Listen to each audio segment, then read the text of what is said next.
Exercise 3.4 நான்காவது கணக்கு sin x = 8/17 0 less than x less than π/2 0லேருந்து 90 degree வரைக்கும் சைனுடைய மதிப்பு இருக்குது. ஓகே சாமி, இதனுடைய மதிப்பு இதை பொறுத்த வரைக்கும் இங்கே தான் இருக்குது. ஓகேவா, போட்டுக்கலாம். sin θ அது எதிர்பக்கம் பை அடுத்துள்ள பக்கம். இது எக்ஸ்ன்னு வச்சிங்கன்னா எதிர்பக்கம் 8, sin அது எதிர்பக்கம் பை கர்ணம் 17, 8 வந்துடுச்சு, 17 வச்சு இன்னொரு பக்கம்னாது 15. ஓகே சாமி, சின்னதாக இருக்கா? ஓகே. ஸோ இதில் வரக்கூடியது பித்தாகோரியன் தொகுதிகள் 8, 15, 17. இதில் கர்ணம் 17 தெளிவாயிடுச்சு. எதிர்பக்கம் 8னா அடுத்துள்ள பக்கம்னாது 15. அடுத்தது காசு -24/25. அப்போ 24 யாராக இருக்கும்? 24, 25, இன்னொன்னா நம்பர் என்னது? 7. இதான் பித்தாகோரியன் தொகுதிகள். ஒய்யனுடைய இது எங்கே இருக்குது? இடையில் வேணா 180 டிகிரி. இதான் 180 டிகிரி. 3π/2னா 270 டிகிரி. அப்போ இங்கே இருக்கும். ஸோ இங்கே வந்து நான் அதை படத்தை வரைஞ்சிக்கிறேன். அப்போ காஸ் θ அப்படின்னு சொன்னால் அடுத்துள்ள பக்கம் பை கர்ணம். இதான் அடுத்துள்ள பக்கம். இதுக்கு இதை இருக்குது அடுத்துள்ள பக்கம். எதில் இருக்கிறது? எதிர்பக்கம். அப்போ அடுத்துள்ள பக்கம் 24 மைனஸா? ஏன் மூன்றாவது கால் பகுதி ரெண்டுமே எப்படி வரணும்? மைனஸில் வரணும்.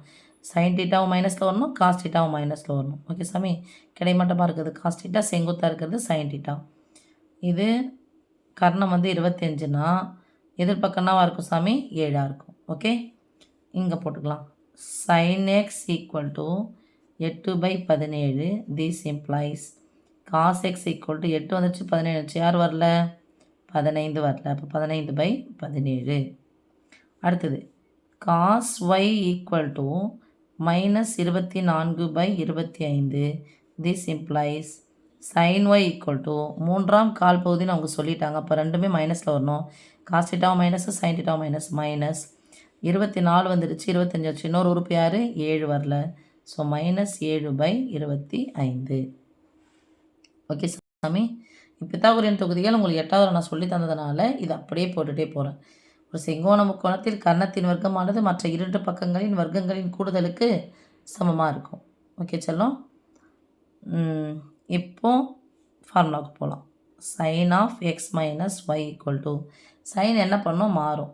சைன்னா கையெழுத்து ஞாபகம் வச்சுக்கோங்க, மாறி போயிடும். இது மாறும் sin x into cos y. இது மாறிச்சுன்னா குறி மாறக்கூடாது, minus cos x into sin y. Okay செல்லம், sin x cos x, cos y sin y. இங்கே மைனஸ் இருந்துச்சுன்னா மைனஸ், ப்ளஸ் இருந்துச்சுன்னா ப்ளஸ். ஈக்குவல் டு sin xக்கு பதிலாக என்ன போடலாம்? 8/17 இன்ட்டு cos yக்கு பதிலாக -24/25 மைனஸ் cos xக்கு பதிலாக 15/17 இன்ட்டு sin yக்கு பதிலாக -7/25 ப்ராக்கெட் போட்டுக்கலாம் சாமி. இங்கே ஒற்றைப்படை மைனஸ் வரும், நேராக பெருக்கிக்கலாம். இப்போது 10 ஒரு 7 தான் 17. ஸோ 10 25 250. 7 25 ரூபா சேர்த்தா எவ்வளோ? 2 25 ரூபா சேர்த்தா 50 ரூபா, 4 25 ரூபா சேர்த்தா 100 ரூபா, 3 25 சேர்த்தா 75. அப்போ 175 வருமா? பெருக்கல் என்பது தொடர்களின் சுருக்கம். ஸோ 425 கீழே பை 425. இங்கே மேலே பெருக்குனா 8 32க்கு 2 மீதி 3, 8 16 3 19. ஒத்தப்பட மைனஸ். இங்கே பாருங்கள், ரெட்டப்பட மைனஸ் தான் ஆகிடும், ப்ளஸ் ஆகிடும். 5 7 105, 10 70 5 35, 105 இது ரெண்டுத்தையும் பெருக்குனா இது ஆன்சர் தான் கிடைக்கும். எத்தனை முறை 425 வந்தாலும் ஒரே முறை தான் போட போகிறோம் சாமி நம்ம. ஸோ 425 மேலேங்கன்னா இருக்குது -192 + 105 ஈக்குவல் டு 192லேருந்து 105 கழிக்கலாம். ஃபஸ்ட்டு 102 கழிக்கலாம். 102 கூட 3 சேர்த்தா தான் 105ன்னு வரும்.